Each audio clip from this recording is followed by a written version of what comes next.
Radhe Radhe everyone. आज की video में मैं आपको सकट चौथ व्रत की बहुत ही सरल पूजा विधि बताऊंगी।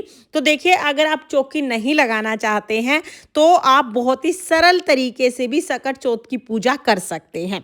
इसके लिए हमें क्या करना है, सकट चौथ व्रत के दिन जिस जगह पर भी आप पूजा करेंगे, जिस जगह पर भी आप कथा सुनेंगे, उस जगह को हम बहुत बढ़िया से साफ कर लेंगे।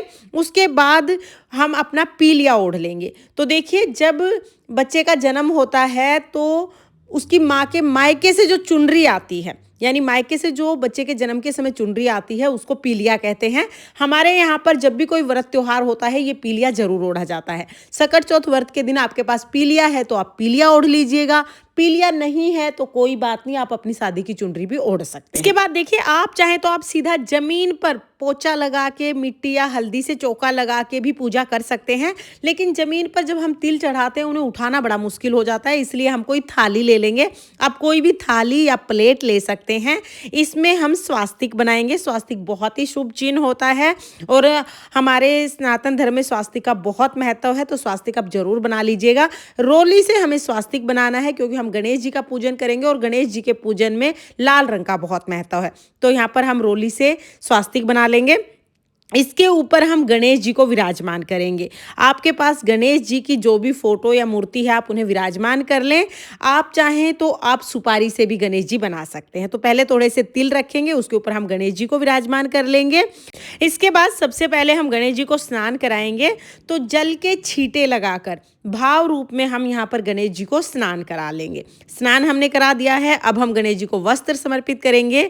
तो जो मोली का धागा होता है, यानी जो कलावा होता है, वो वस्त्र के रूप में हम गणेश जी को समर्पित कर देंगे।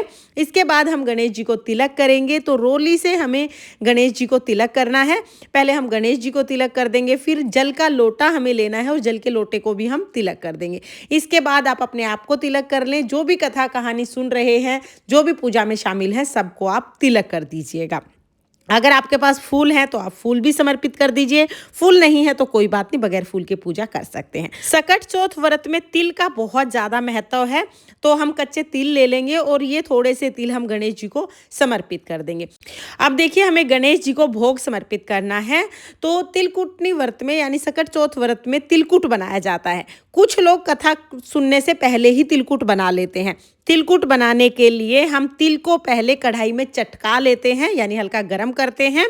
तिल चटकाने के बाद उनको हम कूट लेते हैं। कुछ लोग इमाम दस्ते में, कुछ लोग मिक्सी में इसको कूट लेते हैं। इसके बाद हम इसमें मीठा डालते हैं, गुड़, शक्कर, बूरा कुछ भी डाल सकते हैं। फिर थोड़ा घी डालेंगे और इस तरह से हमारा तिलकुट बन जाएगा।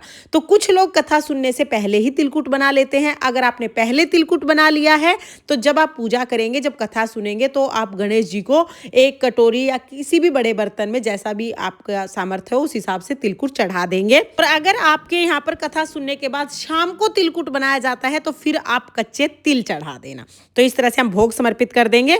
उसके बाद एक लोटा जल लेंगे, दक्षिणा हम जरूर समर्पित कर देंगे और फिर हम कथा सुनेंगे। तो अपने हाथ में थोड़े से तिल लेकर अब हम सकट चौथ व्रत की कथा सुनेंगे। कथा हमें तिल हाथ में लेकर ही सुननी है, ये आप ध्यान रखना। अपने सीधे हाथ में थोड़े से तिल लेकर हम सकट चौथ व्रत की कथा सुनेंगे।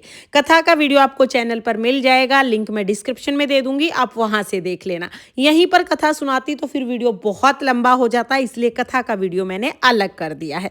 बहुत ही प्रेम पूर्वक हम कथा सुनेंगे। तो यहाँ पर सकट चौथ की कथा और विनायक जी की देवरानी जेठानी वाली कथा हमें दोनों सुननी है।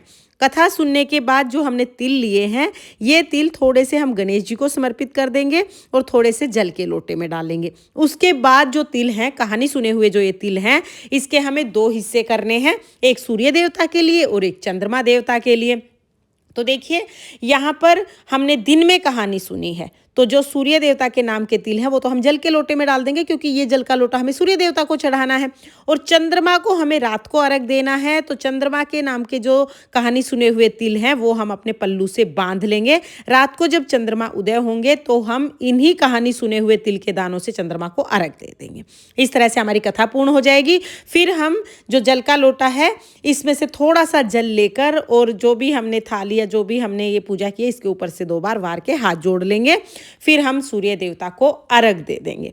तो देखिए, क्योंकि हम दिन में कहानी सुनते हैं इसलिए दिन में हम सूर्य देवता को अर्घ दे देते हैं। सकट चौथ व्रत के दिन आप दिन में शाम को किसी भी समय कहानी सुन सकते हैं। उसके बाद जो तिल और ये पैसे जो हमने रखे हैं, ये हमने मिनस दिए थे, जल इसके ऊपर से वार दिया था। अब हम ये अपनी सासू जी को दे देंगे। आप अपनी सासू जी को दे सकते हैं, सासू जी नहीं है तो ननद को या जिठानी को भी ये दे सकते हैं। अगर आपके आसपास कोई नहीं है तो आप मंदिर में पंडिताइन को भी ये दे सकते हैं। ये तिल और जो रुपए हैं वो आपको दान करने होते हैं। तो फ्रेंड्स, इस तरह से बिना चौकी लगाए बहुत सरल विधि से भी आप सकट चौथ व्रत की पूजा कर सकते हैं, कथा सुन सकते हैं। आपको सकट चौथ व्रत की सरल पूजा की ये वीडियो कैसी लगी कमेंट करके जरूर बताना और चैनल को सब्सक्राइब करके जाना। जय सकट चौथ माता। राधे राधे।